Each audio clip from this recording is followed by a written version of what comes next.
Mrs. Ross, the Glenwood School Counselor. It's Friday, May 1st. Can you believe it? It's May. So, all this week, we have been talking about the word patience. And we've shared different things. I've talked to you about activities you could try. So, we're going to do a review today, and then we'll do our mindful moment. So, before we do it, we'll do our review and then we'll do our mindful moment, and then I have a story for you. So, I would gather that this week, just talking about patience, that you realize that it is really hard.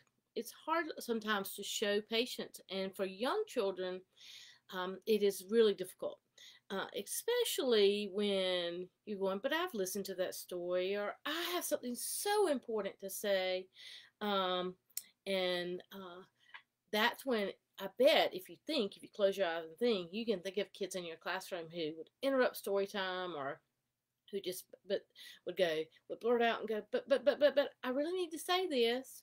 Or maybe you did that when your teacher was talking, or your mom's talking, or your dad's talking on the phone. You're going, but it was important. It was important.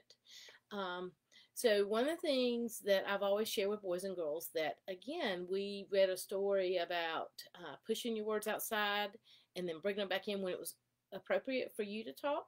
You could also do this technique that I've used with some of my blurters. Okay, so you take your tongue and you put it to the roof of your mouth. It's really hard to talk when your tongue is at the roof of your mouth. So you could do that and breathe and go, okay, I gotta wait my turn. I gotta wait my turn. And again, patience is one of those life skills that we have to work on. So I'm going to tell you a fun activity that you can do today. So you can take a bottle of bubbles. If you don't have a bottle of bubbles at your house, get your parents to help you figure out. There is a way that you can make homemade bubbles with dish detergent that's really simple. And this is what I want you to do. Now, this is going to practice patience. So and I'm not doing this inside my house because I don't want to get my office area sticky, but you can blow the bubbles. And instead of guess what we always want to do with the bubbles? We want to go like this, don't we? We want to smack them. You can't do that. If we're going to practice patience, I want you to try to catch the bubbles without them popping. Oh my goodness. Now, if we have to do that, or we're going to be fast and furious and rough, we have to be slow and calm because we don't want the bubble to pop. So I want you to try that. See if you can catch bubbles and count how many bubbles you caught without them popping. And I want to know, so you can respond on our Facebook Live. Hey, I was able to catch this many bubbles without them popping. And I'm going to tell you, this is very difficult. Miss Ross has tried this. You can do it, but it takes lots of practice. But it'd be a fun thing to do. So I hope you will try that today. So practicing patience. All right, so we're going to get ready for story time. So here's what we're going to do. We're going to do our mindful breathing. All right, are you ready? So get in your comfortable spot, whether it's sitting cross-legged or it's sitting in your chair. We always put our hands on our knees. All right, so you can look down, and if it's okay, you feel comfortable, close your eyes. All right, so here we go. We're going to inhale and exhale through our nose. And again, I always say it's allergy season, so if you're having issues with your nose, breathe out through your mouth. All right, so here we go. And maybe think, while we're doing our breathing, what's something I want to work on this weekend to help improve my patience. Because I promise it's going to make you feel better, and it's going to make the people around you feel better to see that you're really trying to be a more patient person. All right, so here we go. Ready? Listen to my count. Inhale. 1, 2, 3. I'm watching. All right, hold it. And exhale. 1, 2, 3, 4. All right, let's do it again. Inhale. 1, 2, 3. Hold it. And exhale slowly. 1, 2, 3, 4. We're going to do it one last time. Now, when you inhale, I want you to make sure you really are inhaling the air, okay? Because that helps get that blood flowing in our brains and our bodies, so we're ready to go. So last time, inhale.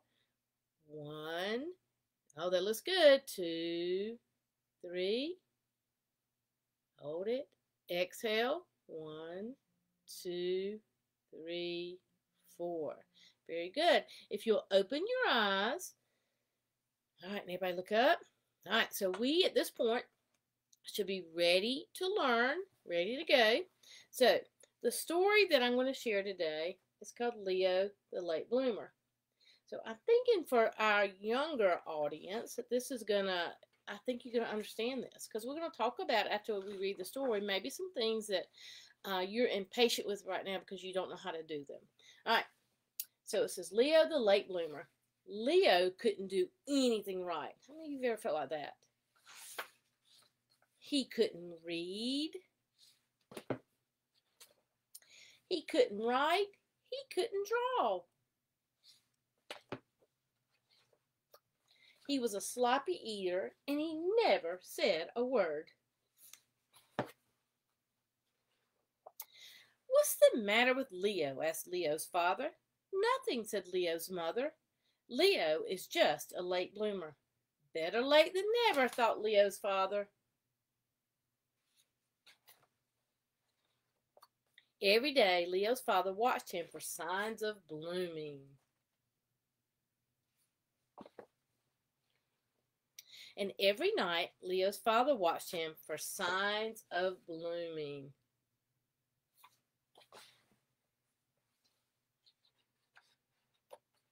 The snows came. Leo's father, oops, I skipped a page. Are you sure Leo's a bloomer? Asked Leo's father. Patience, said Leo's mother. A watch bloomer doesn't bloom.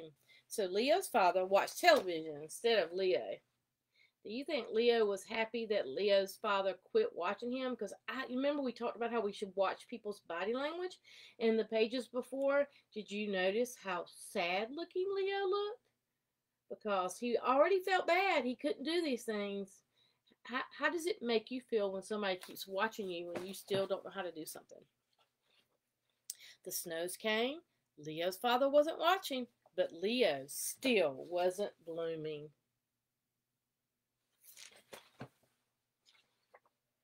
The trees budded. Leo's father wasn't watching, but Leo still wasn't blooming. Boy, a long time's gone around. Winter and then one day, in his own good time, Leo bloomed.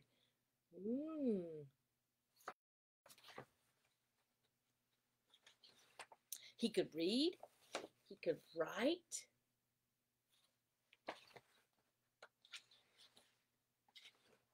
He could draw. He ate neatly.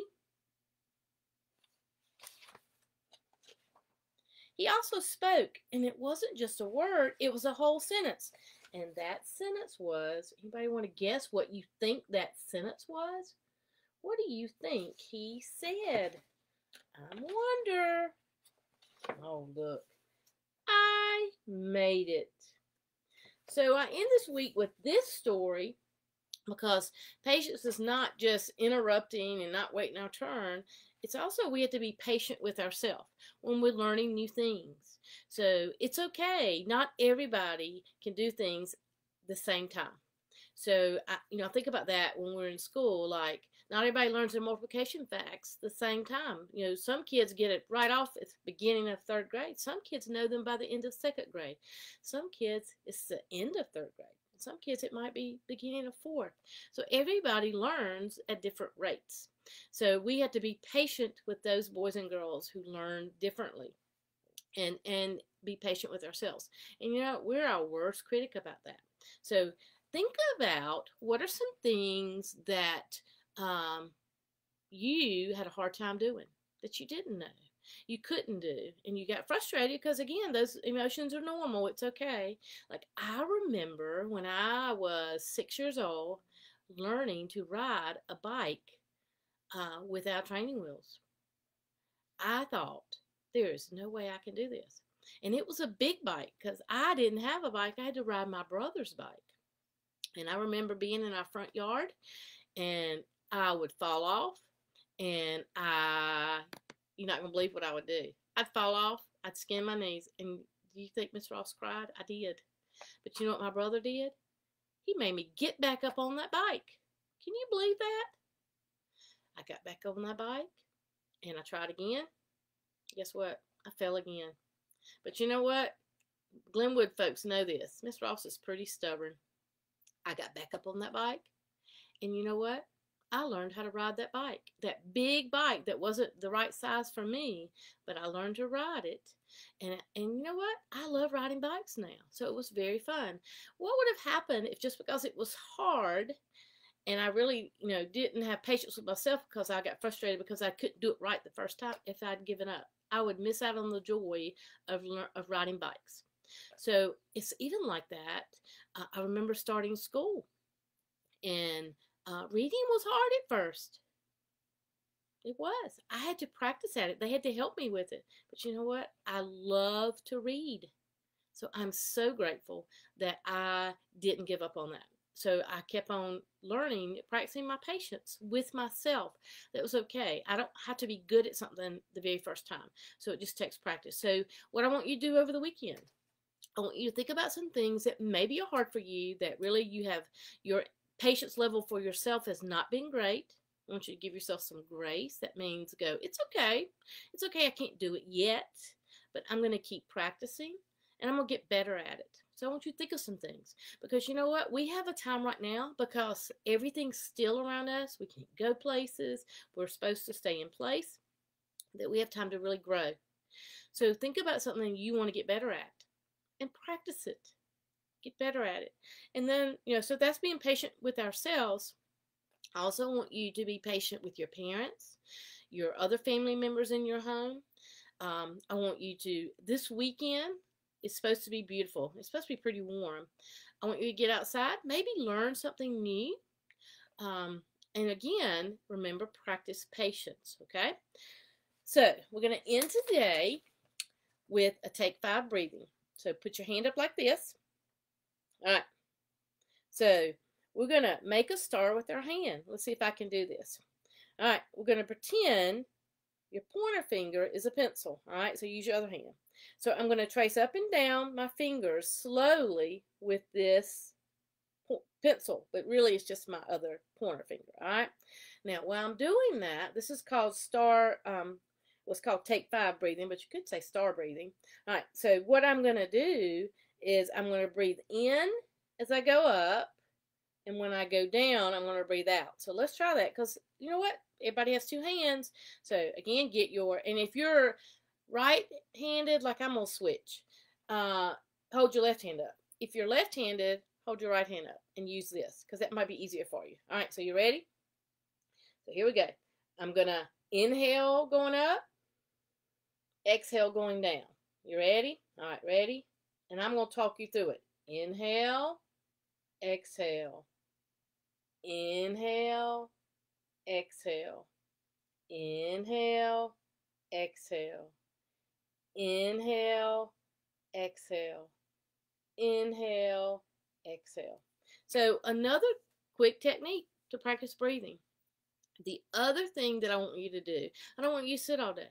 So before we end, so we've done those calming things, we're going to do something else. You ready? We're going to do a little bit of movement, because I think sometimes we get okay and think, oh, just laying on the couch is okay. So ready? I want you to take your arms, and I want you to go, woo. All right, move those arms. All right. So then I want you to wiggle your body like that. Okay. Because you got to get your blood flowing. I really want you to get up, because after I finish this, I'm going to get up and walk my steps for just a little bit, because then I got to come back and do some more paperwork. So again, make sure you integrate breathing today. Practice that a little bit, and then you do some movement things. That helps develop patience for you, for others, because if you take care of your body, you do those things, you know what? You can be nicer to other people, and you can have more patience. I've enjoyed being with you this week. I look forward to starting next week with you, and have a great weekend. Again, I can't wait to hear how many bubbles were you able to catch and not pop. So put those in my comment section. Let me know. Practice that this weekend. And then again, practice what's something that you're really not good at. that you're impatient about because you're not good at it. But if you practice it, you find that you're getting better and better. Okay? Have a great weekend. Love you guys.